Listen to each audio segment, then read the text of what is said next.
Hello. Today is August 19th here where I'm at. It's Monday morning. It's Sunday evening back home for everybody, at least everybody where I'm from.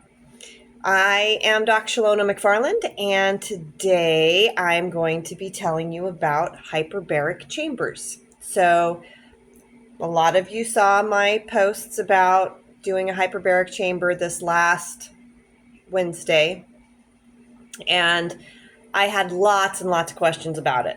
And so I figured, well, obviously people don't understand it and don't know why you would use one other than there's something wrong. There's nothing wrong, by the way. I was just using it to try it out, see how I felt, see what it did for me. And it turns out hyperbaric chambers have a lot of different benefits. Now, most people know about hyperbaric chambers for after you've had decompression sickness or the bends in diving. So if you come up too fast, the gases in your body don't equalize properly and they can cause bubbles. And those bubbles can get trapped anywhere. They can get trapped in your bloodstream. They can get trapped in your joints. They can get trapped in your ears. I mean, if the oxygen and the different, I just lost the word. It's not chemicals, but at any rate, the gases. If the different gases don't eliminate properly from your body, then you can have a problem with that. So that's the main thing people know that hyperbaric chambers are used for. Good morning, Chuck, or evening there. So that's the gist of why you would use it in an emergency, basically. Let me see if there's anything else on that part. I took notes for you. Oh, so other things that can cause decompression sickness are flying too high in an unpressurized aircraft, space travel. So, if you're planning on space travel, you got to think about this. And the symptoms are joint pain, rashes, can be paralysis, and death. So if you're a diver, you definitely have to pay attention to that. And that is part of the training to become a certified diver. You have to know all about decompression sickness and what it looks like and what it causes and what the problems are and how to treat it. And I discovered that there was a hyperbaric chamber literally next door to the place that I dive at. So I was like, why wouldn't I try this? This is great. Okay.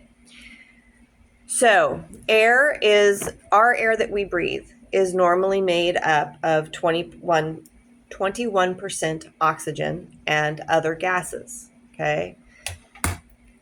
Hyperbaric air is 100% oxygen. So it's super, super highly oxygenated. Now, one of the things I have researched about it recently, good morning, Nancy, is that, okay, so anybody familiar with the Bible knows that pre-flood and a little bit after, people didn't live 100 or 120 years.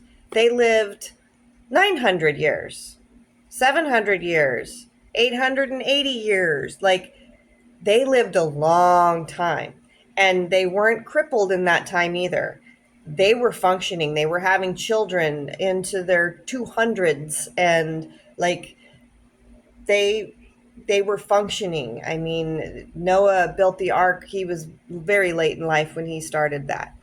And his sons were all full grown and they helped him. And, so the reason why scientists believe that they lived so long was because the atmosphere was very different. Hi, Carolyn. The atmosphere was highly oxygenated. Okay. And they believe that highly oxygenated atmosphere allowed them to live longer, allowed them to have bodies that produced properly and were functioning and didn't have problems. So the hyperbaric chamber hyper oxygenates your body. So it puts you in that super high oxygenated atmosphere again. Now, obviously, you can't live in there. That would really suck to live in a tube. But it's something that we can do as a therapy for certain things. And so each time I go, I'm going to be trying it because, I mean, it's good for my body anyway. I'm decompressing things. I'm making sure there's plenty of oxygen in my blood, all those kind of things. Okay.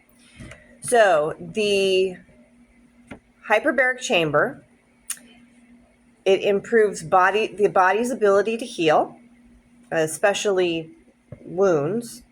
It rejuvenates cells and tissues by increasing blood supply. It increases blood flow, decreases inflammation and swelling, weakens infection causing bacteria, increases the body's ability to fight free radicals, and the free radicals are those cancer things, stimulates new blood vessel growth. So those are all good things. So it's very important in treating wounds and the most complicated and severe cases. It can oftentimes save limbs. So this is something that would be really good for diabetics to do, as far as it helps improve the healing ability of the body for like serious wounds that won't heal. Diabetics are well known for wounds that just refuse to heal. And so this is something that could help with that. All right, so it can treat carbon monoxide poisoning, which there was a lot of that going around in, 2020. Crush injuries, diabetes, foot ulcers, failed skin grafts, gangrene, that's a skin disease that doesn't want to heal, necrotizing soft tissue infections. So for any of us who have ever lived with those wonderful little fiddleback spiders, or what's the other name for them? Well, you guys know what I'm talking about. Hi, Wendy. The flesh-eating spider venom, okay? This is something that can actually help stop that, okay? So hyperoxygenation helps stop the necrotizing process. Osteomyelitis, radiation tissue damage, severe burns, and traumatic ischemia. So those are all things that it can treat. Now, potential side effects, you can have a pressure injury to your ears or lungs, because you do have to swallow like you're going over a mountain pass while you're doing it, because it does change the pressure in your ears. Low blood sugar can be an issue, and temporary vision changes. So I haven't experienced any problems with it. I thought it was fine. The only thing was it was a little boring for me, but I like to do stuff. And I think it's interesting because some of the research that I read said you shouldn't wear jewelry in there. You shouldn't have anything that can create a spark, which that would also suck,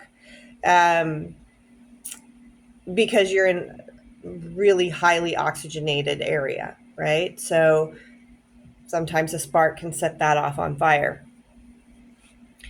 But at the same time, it said you just get to relax and you can watch a movie, you can do this, you can do that. And it's like, but you can't have your cell phone in there with you. You can't. So the person on the outside has to be controlling something for you to watch a movie or to listen to music. So I didn't have that option. I just kind of laid there and sang to myself. But it was a very interesting experience. I will probably do it again every time I go if I feel up to it, if I have the time and they have the availability. It is not expensive here at all. So that's something that is really nice. Most doctors, if you have something that requires hyperbaric therapy, they'll recommend between 20 and 40 treatments depending on what's going on. I imagine if you're having wound healing issues or things like that, that it takes a lot of treatments. And hopefully, if that's the case, wherever you're at has a hyperbaric chamber located close by. So the closest hyperbaric chamber that I know of is in Batangas, which is 2.5 hours away from me. And that's fine. But when I'm diving, it's right next door to me. So things to think about. And hopefully that answered some of your questions on hyperbaric chamber therapy. It's very interesting and it's been around for a long time, apparently since time began. And so that hyperoxygen atmosphere created bigger animals. It created longer lifespans. So think about it. Oxygen's a good thing. Every cell in our body needs oxygen. Our brains need oxygen. Our heart needs oxygen. Our blood needs oxygen. Everything needs it. And so, I mean, if you go to the hospital, what's the first thing they do if there's something wrong? They slap oxygen on your face because we need that. Alrighty, guys. Hope that was informative, and I hope that answered any of your questions that you might have had. And I will talk to you guys next Monday, and send questions. I'll do my best to answer them. God bless, guys. Love you. Miss everybody back home, and I will talk to you soon. Bye.